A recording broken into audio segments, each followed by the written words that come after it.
Hey, listeners. Kim and I are out in the bee yard this week and hope you enjoy this archive special. We'll be back next week with a new episode. Make sure you follow us and never miss an episode. Hey, thanks for listening. Now on with this week's archive special. I'm in western Michigan right now, and it's hot. But it's summer, so that's what I would expect. How about back in Ohio, Kim? Jim, I got to tell you, it's been hotter longer in Ohio this summer than any summer I remember in over 30 years. Well, that's good. I'm coming home. I'll be looking forward to that, Kim. I can't wait to get back.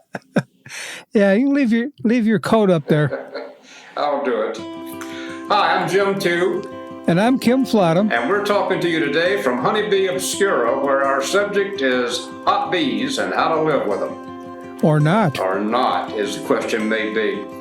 You know, a lot goes on. I grew up in Alabama, and the first bees I kept was in a hot climate. So it's not surprising. Every year in July, we're going to have to deal with hot bees.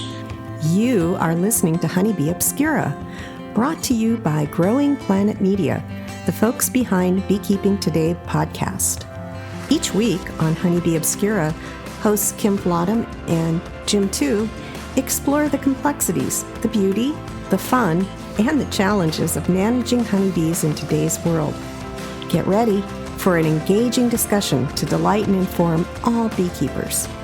If you're a long-timer or just starting out, sit back and enjoy the next several minutes as Kim and Jim explore all things honeybees. Kim, this has been particularly hot. All up through the Pacific Northwest, the western U.S. is dry and burning out. It's been like I said, it's been hotter this summer than any I recall. And I don't have notes from 20 years ago, so I can't say that exactly, but it's hot. And the heat's affecting me more also. But I'll tell you what the hardest part of continuous hot weather is working bees. You know, in Wisconsin, you'd have a warm day, but by supper time, it'd cool right down. You could go out there in a short sleeve shirt and not have a problem. Ain't going to happen here. It's just hot all into dark. Yeah, I don't want to be the sad and sappy senior citizen, but you really touched a nerve when you said the heat affects you more. It affects my eagerness. It affects my enthusiasm. If it's 95 degrees and the bees are cranky and there's not a flow going on, you just know what's going to be waiting for you. So you suit up, put on that heavy protective gear, and go out and withstand the heat. And I just get totally overheated. Yeah, I've noticed one thing, though, about this hot weather this year affecting the honey flow. And I'm not going to say it hasn't affected it. I think it's improved it this year. We had good early, mid, and late spring flows, and now we're into summer, and my BB tree is just starting to bloom today. So the flows have been okay, which from the perspective of a beekeeper means that when I open a hive, I'm not bothering them a whole lot because they're busy doing something else. But they are hot. Yeah. And if you're not doing something inside, working hard, raising the young or storing honey, you're probably on the front in a beard. Yep. And you just have to know that beard's out front. That's just good common sense. It's too hot, so we'll go sit on the front porch where it's cooler. You know, it happened, Kim. I'd like to just mention it. There's no science. I got no calendars. I got nothing but a long, long, long time of doing this. But my bees undergo a personality change. They come out of the winter, and they're weak, they're run down, or they're packages or whatever, and you build them back up and you work with them and you get the colonies going, and you can go back with a cup of coffee and you can stand there in the bee yard and watch your bees fly until about the middle or the third week in June. And then like somebody flips a switch, my apiarist personality changes. I am not as welcome there. I'm not tolerated as much as I was. If I stand there with my hypothetical cup of coffee, thinking about the world and about the goodness of life, I'm probably going to have bees buzzing all around me, wanting me to move on. And I guess, Kim, what? Robbing? Heat? Lack of a nectar flow? why do the bees become more defensive of their particular hive? And then by doing that, they become defensive of the apiary in general. It's just from middle of June, third week in June, all the way over till, September, November. They'll calm back down again. Well, my first guess would be a dearth of some kind. If you're in a place where there isn't anything blooming for a while, that's going to lead to that kind of behavior, I'm certain. But just being cranky because it's uncomfortable, probably it lends to that also. And if there's a dearth going on, you're right about robbing. You're going to have robbing. Robbing behavior is going to chase you out of that apiary just like it's going to chase any other bee out of there. So I'm not sure, because I don't see that here in Medina. I don't have that. I seldom have a summer dearth. I've kind of planned for it. I've got trees blooming almost from, frost to frost, but so I'm not sure what it is. So what do you do about it? Whoa. You don't have a summer dearth in Medina. We're just 26 miles apart. Yep. I don't know what to tell you, but I do know one thing is that there are lots of blooming trees here in the summer that were purposely planted by people as ornamentals. Oh. So I've got, within flight range, I got a lot of those. And the ornamental part of it is be attractive ornamentals. And we've got soybeans all summer, all around us. There's a steady, if not significant, but there's a steady flow. So, like I said, it may be where you are, and it may be something else going on. So the one thing I used to do about hot summer bees is, as detrimental as it can be sometimes of the year, I try to keep them in the shade most of the afternoon. I am happy with that. I do that too. I mean, strictly in Alabama, if I didn't keep them in the shade, I couldn't work them. It was too hot for the bees too.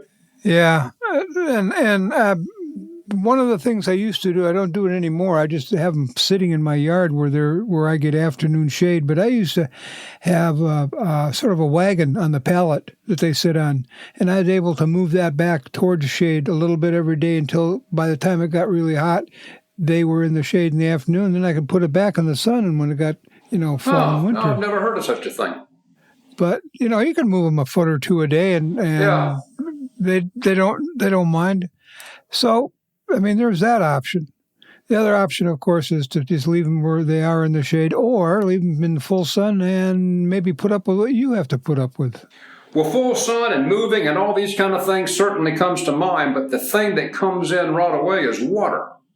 Yeah. My bees begin to want water just about the time that it got above freezing. So, that I've been told, and I've read time and again, that they want water to dilute honey with and to manufacture their brood food. And then they want water for cooling the hive, I would think. But from right now, when I left Ohio just a few days ago, I've got 2 common bird waterers.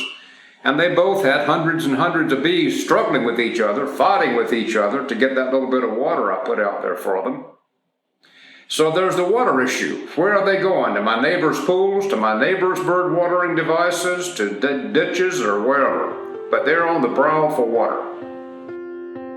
It's summertime, and the Varroa population in your hives is booming. Target Varroa now with Apple-Life Var to protect your hives from mite-borne diseases down the road. With over 30 years of international use, Apple-Life Var is a natural, thymol-based treatment with an effectiveness that exceeds 94%. Learn more and get yours from Better Bee today by visiting betterbee.com/ALV. The one thing about this summer has been, like I said, it's the hottest and been one of the wettest. And I've got bunches of containers spread out all around the row of hives out there. I've got, 5 water containers with rocks in them. And I have to make them shallow enough that the rocks stay above the highest the water is going to get because it rains. If it doesn't rain every third day, something's wrong this summer. So we've been getting enough water to keep those containers full. Yeah. And so I haven't had to struggle with water this year, but it's only because of the weather, not because I'm just such an alert beekeeper. I don't want to offend a lot of the country that's in a serious drought, but we we've been getting good rain. I don't mind the thunderstorms that come booming and crashing through and dumping an inch of water down, and you just take a break. That means you got a few days before the grass starts growing, and you got to mow that again. The other half of that is if you got stuff you got to get in the ground to grow in your garden, you can't because it's still muddy out there. You know, one of the things about rain also, the amount of rain we've had this year is everywhere you look, there's wildflowers blooming. Yeah. And we a long time ago put clover seed in our lawn. My lawn's almost white, for a while before we finally have to mow it again. But so there's a lot of wildflowers blooming, which adds to the flow of this other stuff that's around. So I don't know, maybe that's helping too.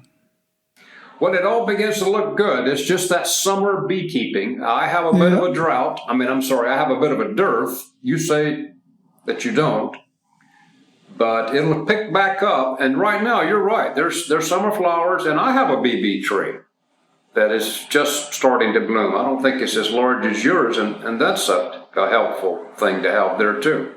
Kim, there was a comment made that bothers me every time I add water to my bird watering devices, I should say bee watering devices. They will ostensibly be for birds, but the bees use them almost exclusively. And I read many times, don't exaggerate, Jim, I read several times that I need to be careful that I can unintentionally have my watering source become a disease source, because all these bees are coming to these common water holes and they're mixing saliva, unintentionally as they imbibe water, and that there's a potential that I could in some way spread some viral disease in my common water source. We talked to a fellow from Canada on the Beekeeping Today podcast who did his research in Cornell with Tom Seeley. And one of his research was looking at how varroa get from one hive to another. And one of the things that he found that happened an incredibly amount of times was that a varroa mite would leave a bee on a flower and hitch a ride with another bee that came to the same flower. Oh. And he proved it beyond a shadow of a doubt, much to Tom Seeley's surprise. But so your watering thing can spread disease and varroa. And I'm going to bet that all of those bees at your watering device aren't all yours from your colonies. That there's some bees from someplace else in there. No, I wouldn't. I just assume they're not. The reason I agree with you on that is I picked up 5 swarms in the last 3 years that I can tell you were not mine, because I was in my apiary when they moved in and they were not coming out of my colonies. I don't know where they came from. So I know that I'm getting swarms. I know there's other bees in my general area, and I know that they're probably checking out my water sources. And your floral sources and your colonies and everything else we own. Some other time, maybe we can talk about robbing, but right now, robbing is, from this point on, one of the biggest reasons that I would be really reluctant to do much in my bee yard, because they just go nuts. And never mind my neighbors, and never mind all that discussion that we've had about neighbors and my bees being out of control. It's just not a pretty sight when those bees turn on each other and will intentionally kill selected colonies. And Kim, it's not always the weakest necessarily. Some of the strangest colonies get picked out to be attacked. So now on, as the nectar sources are more and more difficult, I think they will look more and more to their neighbor as a food source. I'll tell you the thing that bothers me the most in hot weather, and I got a veil on. Whether I have a suit on or not, if I got a veil on, after about 5 minutes, there's so much sweat on my glasses, I can't see what the heck I'm doing in that beehive. And I got to step back and clean them off. And then, so I think probably my biggest problem is comfort in the bee yard. And during this hot weather, there isn't a lot of that. You've already brought this up already. So clearly, being an old guy is not working out well for your beekeeping operation. But that glasses thing, I luckily can see well enough not to use my glasses, but the deal is the salt water running through my eyes still irritates me after a short time, and so glasses or not, I've still got these bloodshot, hot eyes. And tell me if I'm wrong, but the stings just seem to hurt so much more. and the winter when I'm cool, and you get stung, it's just annoying. But in the summer, you're hot, and my blood's near the surface, and it just seems to hurt a lot more. But nonetheless, it's just summer, Kim. But this has been a particularly hot summer for much of the country. Hot summer and hot bees. Hot summer and hot bees equals potentially hot stings. I had a good time talking to you. I'm going to be home here in a few days, and I'll fill my watering devices, and I'll go back and see if the bees are still bearding, and you and I can talk more if you don't mind then. Not a bit. I got some trees for you we can get planted. I want to do that. I'll talk to you more about that too. Okay. We'll see you then. I enjoyed it. Bye-bye.